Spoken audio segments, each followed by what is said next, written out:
Welcome back to Hue Loving Life. I'm Michelle, and I'm excited to do this Celtic Oracle card read for you guys today. And I find it fascinating because a couple of days ago I did an animal totem card and it was a snake. So someone really needs to hear this message, I think. Let's start from left to right, and we'll start with the mistletoe plant.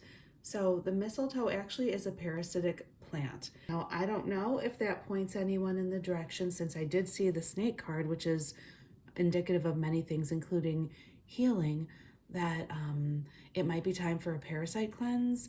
In third world countries, they do them like every 6 months. In not third world countries, they don't even educate people about the need for one. Oftentimes, I will administer Mimosa pudica for 3 days around the full moon, or ivermectin, or wormwood or garlic, because parasites actually hatch in the human body literally every month when the full moon occurs.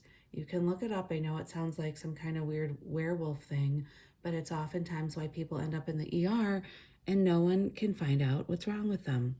So, if this card and the snake card is coming up and there's an optimism card in the middle, it could be that what you're suffering from, no one could figure out, and it might just mean be optimistic and consider it might just be parasites, which are really easy to get rid of. In fact, before someone's allowed to come to this country, they have to do a parasite cleanse. You can look it up online, and even on different agencies of different governments.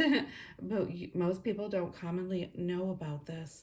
And oftentimes, again, someone gets a headache and they cannot explain it. And that is usually because the parasites are hatching in that area of the body, or if they get a gut ache every month, that could be why too. The mistletoe is regarded as extremely sacred, particularly found on an oak tree. It's known as the all healer because of its special powers. It's associated with productiveness, trustworthiness, fertility, and overcoming suffering and difficulties. And I love that it says that because, again, we're looking at the snake card, which can be indicative of medical issues, but it can, and healing. It can also mean there's a new person that showed up in your life and you don't know if they're a snake or not. It could mean that you're dealing with actual unknown snake in your life, and the best thing you can do is to get rid of the parasite. Okay, shed the parasite from your life, or you're shedding some of your old habits and becoming the newer version of yourself. But all of this can be managed if you maintain a very optimistic view of everything happening, because it is a card of overcoming. Okay, and the snake is actually a card of rejuvenation, transformation, to alchemize situations. So you can alchemize anything going on in your life. Whatever it is, there is a way by ingesting the negativity of it, if you are able to, and transmuting it internally, so into something beautiful. Whatever is dished to you, you can transmute it into something beautiful. Okay, you don't have to take it. And in my video you might want to check out, which I will link, about the snake, it was a couple of days ago. I find this fascinating. Out of all the cards I could have pulled, I pulled another snake. So yeah, you can check that out. Basically, it's saying to stay optimistic. When the skies fall down, at least we will be able to catch larks. That's a Celtic proverb. I think that's so cute. I love it. Okay, so let's move on to the snake briefly, and then I will attach the longer version of the snake, also known as the adder.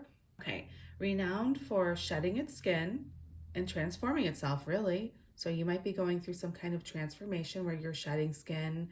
Maybe you're losing weight. Maybe you're literally shedding your skin from some kind of skin damage. But it is evocative of the process of letting go of outdated habits or ways of thinking.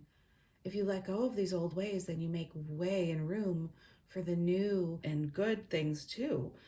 It represents metaphysical death and rebirth and healing through transformation. So I often say to people, yes, it's important to talk to your spirit guides, the masters, God, Sugmad, all that is, source energy, Muhammad, Jesus, Buddha, whoever you talk to, okay? Shiva, etc., whoever, I don't know. But it's also important to know that they're not a genie for your use.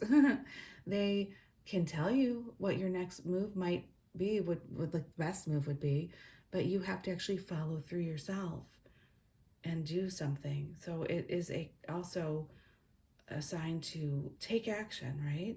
The adder is also associated with reincarnation, and making connections to past lives. So if you've recently met someone, it might mean that you actually have a past life with them if it seems like a really easy flow, or maybe you're about to meet someone because it says that right here, connections to past lives. Again, I love that this is basically an optimistic reading if you're going through a healing journey, and to potentially look into a parasitic connection that can be found not in x-rays. That has to be a gut test sent to Nigeria. The ones here only test for 10, but the Nigerian gut test for 500. So basically, if it is something you cannot figure out, you need to find someone who is in the know and knows how to get the proper test done. If you can find no one, which is usually the case in this country, then you can consider looking into if wormwood would be a good choice for you for 3 days, in morning and night, or mimosa pudica, garlic. Parasites hate pumpkin seeds. If you chew on pumpkin seeds and you avoid sugar, sugar is a parasite heaven. So the more you crave sugar, or if you have black bags under your eyes, you probably have parasites.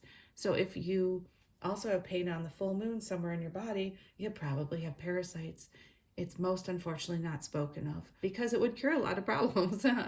And I think personally, if the parasites are left unchecked, they turn into cancerous tumors. So people keep eating sugar, getting sicker, and then there are those who profit from all the various treatment plans that are extremely expensive for those sick people.